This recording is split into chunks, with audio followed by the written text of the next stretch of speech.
Hey guys welcome to গরিবের Android YouTube channel.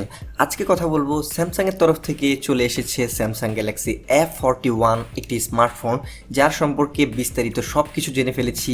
এতে কি কি দিয়েছে স্যামসাং কোম্পানি, এর দাম কত ধরা হয়েছে, ইন্ডিয়াতে এবং বাংলাদেশে কত প্রাইসে পাওয়া যাবে এবং কবে নাগাদ পাওয়া যাবে অফিসিয়ালভাবে, সব কিছু জানাবো আজকের এই ভিডিওতে। যদি আপনি স্যামসাং গ্যালাক্সি F41 ফোনটির সম্পর্কে বিস্তারিত জানতে চান, ভিডিওটি শেষ পর্যন্ত দেখুন, তাহলে কিন্তু সব কিছু বিস্তারিত জানতে পারবেন। আর হ্যাঁ, ভিডিওটি দেখার পর ভালো লাগলে একটি লাইক দিতে ভুলবেন না, আর চ্যানেলটিকে সাবস্ক্রাইব করে রাখুন, তাহলে নিয়মিতই যে কোনো স্মার্টফোন রিলিজ হওয়ার আগে আমাদের চ্যানেলে ভিডিও পেয়ে যাবেন। এবার তাহলে মূল কথা বলি। গ্যালাক্সি F41 এই ফোনটির যা ডিজাইন করেছে সম্পূর্ণ প্লাস্টিক বিল্ড, এবং এতে যে পলিকার্বনের যে প্লাস্টিকটা ব্যবহার করেছে কোনো পর্যায়ে এটা কোনো খারাপ প্লাস্টিক নয়। এর ফলে কিন্তু ফোনটা অনেকটাই হালকা পাতলা মনে হয়, তবে অতটা প্রিমিয়াম ফিল আসবে না হাতে নিলে।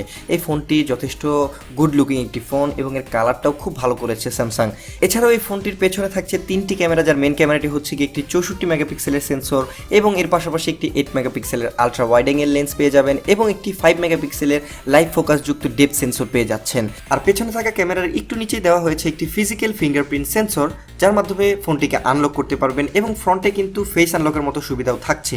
তবে যেহেতু এই ফোনটির মধ্যে একটি সুপার অ্যামোলেড ডিসপ্লে থাকছে, এই বাজেটের মধ্যে কিন্তু একটি আন্ডার ডিসপ্লে ফিঙ্গারপ্রিন্ট আশাই করা যায়, তবে এখানে স্যামসাং দেয়নি, এটা কিছুটা হতাশ করেছে আমাকে। এছাড়াও আমি যদি কথা বলি এর ফ্রন্ট প্যানেল নিয়ে, এখানে ব্যবহার করেছে তারা ফ্রন্টে 6.4 ইঞ্চ একটি সুপার অ্যামোলেড ডিসপ্লে, যার রেজুলেশন 1080p, এবং এই ফোনটির মধ্যে ব্যবহার করা যে ডিসপ্লেটি রয়েছে এটা কিন্তু কোনো প্রকারের 90 হার্টজ বা 120 হার্টজ রিফ্রেশ রেটেড না, এটা রেগুলারলি 60 হার্টজ রিফ্রেশ রেটের একটি ডিসপ্লে, এবং এর ব্রাইটনেস সর্বোচ্চ 420 নিটস পর্যন্ত আপনারা পেয়ে যাবেন।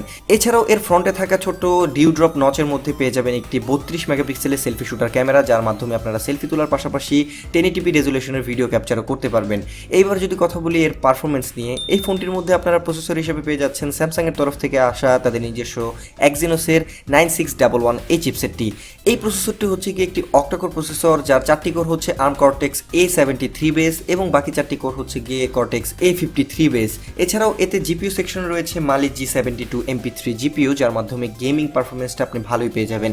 এছাড়াও এটি রান করবে অ্যান্ড্রয়েড 10 উইথ তাদের নিজস্ব One UI 2.1। তবে প্রসেসরটি নিয়ে যদি আমি একটু বলি, যেমন স্ন্যাপড্রাগনের 720G এবং স্ন্যাপড্রাগনের 730G এর চাইতে কিছুটা ডাউনগ্রেডেড এই Exynos 9611 চিপসেটটি, এইটি তারা 2020 সালে অনেক স্মার্টফোনে ব্যবহার করেছে, আপনারা হয়তোবা সবাই জানেন।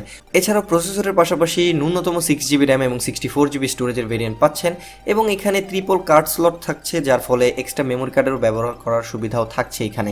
তো এইবার যদি আমি এর ব্যাটারি সেকশন নিয়ে আলোচনা করি, এতে ব্যবহার করা হয়েছে 6000 mAh এর একটি বিশাল ব্যাটারি, এবং একে চার্জ করার জন্য এতে দেওয়া হয়েছে একটি 15 ওয়াটের ফাস্ট চার্জার, যার মাধ্যমে তারা বলছে 2 ঘন্টা 40 মিনিটের মধ্যে আপনারা 0 থেকে 100% পর্যন্ত ফোনটিকে চার্জ আপ করে নিতে পারবেন। তো এইবার কথা বলি এর রিলিজ ডেট এবং এর প্রাইস সম্পর্কে।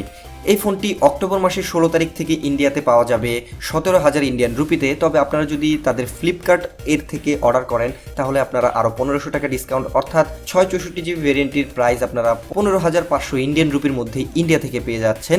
এবং বাংলাদেশে যেহেতু এরকম কোনো অফারের অ্যানাউন্সমেন্ট তারা করেনি, বাংলাদেশে এটা আসলে হয়তোবা এটা 25,000 টাকার নিচেই পাওয়া যাবে এর বেস ভেরিয়েন্টটি। তো এই ফোনটি হয়তোবা বাংলাদেশেও 15 থেকে 16 তারিখের মধ্যেই চলে আসবে। তো ভিডিওটি এবং ফোনটির সম্পর্কে আপনার কি মতামত অবশ্যই কমেন্টে জানাতে ভুলবেন না। ভিডিওটি শেয়ার করতেও ভুলবেন না। আমাদের ফেসবুক পেজ রয়েছে, গ্রুপ রয়েছে, ডিসক্রিপশনে থাকা লিঙ্কে ক্লিক করে ঘুরে আসতেও ভুলবেন না। ওইখানে রেগুলারলি আপনারা সব আপডেটগুলো পেয়ে যাবেন। এছাড়াও ভিডিওটি ভালো লাগলে একটি লাইক দিয়ে দিবেন, এবং চ্যানেলটিকে অবশ্যই সাবস্ক্রাইব করে রাখুন, তাহলে আপনি নিয়মিতই এরকম সব আপকামিং ফোন সম্পর্কিত খবরাখবর আগেই পেয়ে যাবেন। তো আজকের মতো এই পর্যন্তই, আবারও হাজির হব নতুন কোনো ভিডিওতে। Goodbye, see you in the next one.